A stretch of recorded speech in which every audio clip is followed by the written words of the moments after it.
বিজেপিকে ২৬ চ্যালেঞ্জ অভিষেকের। ২৬-এ বিজেপি ৫০-এর কম সিট পাবে বলে দাবি করেছেন অভিষেক বন্দ্যোপাধ্যায়।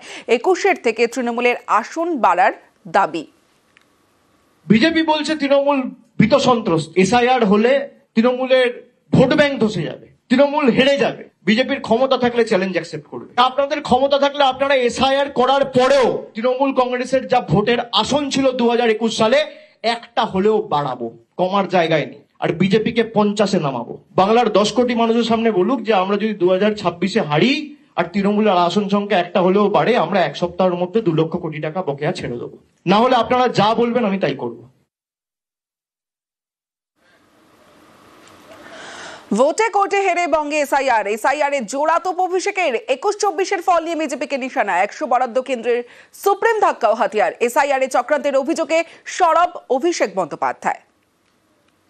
এদের উদ্দেশ্য লক্ষ্য একটাই, বাংলাকে অপমান করা, বাঙালিকে বাংলাদেশি বলে আখ্যায়িত করা, বাংলা ভাষাকে ব্যঙ্গ বিদ্রুপ করা। এবং যেহেতু ২০২১-এ লেজে গোবরে হয়ে হেরেছে, ২০২৪-এ ১৮ থেকে ১২ হয়েছে, তাই বাংলার মানুষের থেকে তার মৌলিক অধিকার ছিনিয়ে নেওয়া আমরা হতে দেবো না।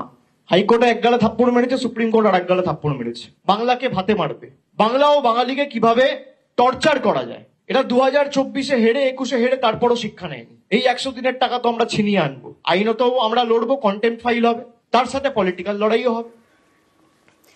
এই মুহূর্তে আমার সঙ্গে রয়েছেন বিজেপির কেন্দ্রীয় প্রতিমন্ত্রী সুকান্ত মজুমদার। সুকান্ত বাবু, ভোটে কোর্টে হেরে বঙ্গে এসআইআর, ১০০ বরাদ্দে কেন্দ্রের সুপ্রিম ধাক্কাও হাতিয়ার।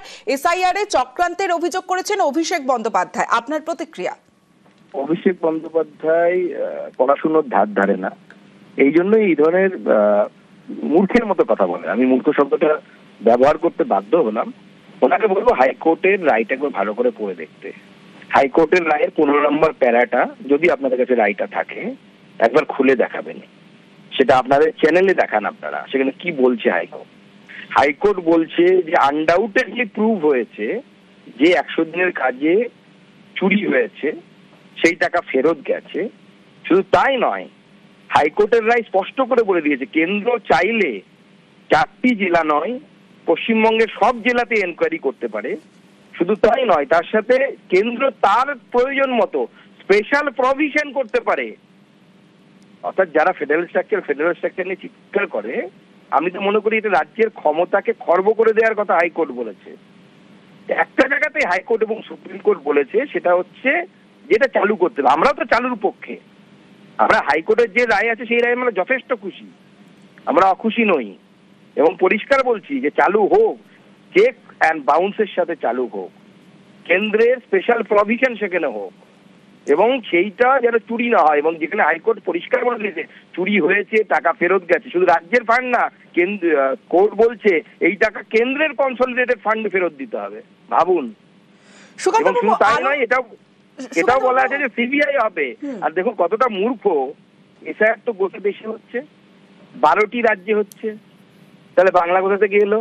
কারণ তৃণমূল যখনই বিপদে পড়ে মুসলিম তোষণ করতে করতে এমন জায়গায় পৌঁছে যায় যে অভিষেক বন্দ্যোপাধ্যায় হরগোবিন্দ দাস, চন্দন দাস খুন হলে একটা কথা বলে না, একটা প্রেস কনফারেন্স করে না, আর তখন এই বাঙালি সেন্টিমেন্টে সুড়সুড়ি দিয়ে ভবতারিণী পার হতে চায়। তাই কি হয়? সুকান্ত বাবু, আরো একটা বিষয় যে ২৬-এর চ্যালেঞ্জ করেছে আপনাদের অভিষেক বন্দ্যোপাধ্যায়, যে ২৬-এ বিজেপি ৫০-এর কম সিট পাবে। দেখুন, অভিষেক বন্দ্যোপাধ্যায় এখন ভাবে জিম করছেন, সাপ্লিমেন্ট খাচ্ছেন গোটা দিন, আরো অনেক কিছু করছেন, সেগুলো আমাদের কাছে সবই খবর আছে। কিন্তু জ্যোতিষবিদ্যা চর্চা করছেন এটা আমার জানা ছিল না। উনি জ্যোতিষবিদ্যা চর্চা করে যদি এটা বলে থাকেন, নতুন জ্যোতিষ তো ভুল বলেছেন। ওনাকে মাথা ঠান্ডা রাখতে বলুন। আরো অনেক চ্যালেঞ্জ ওনার সামনে আসবে, পার্টিটা কিভাবে টিকবে সরকার থেকে চলে যাওয়ার পর ২৬-এ, সেটা নিয়ে ভাবার টাইম ওনার। বেশ, অনেক ধন্যবাদ আপনাকে।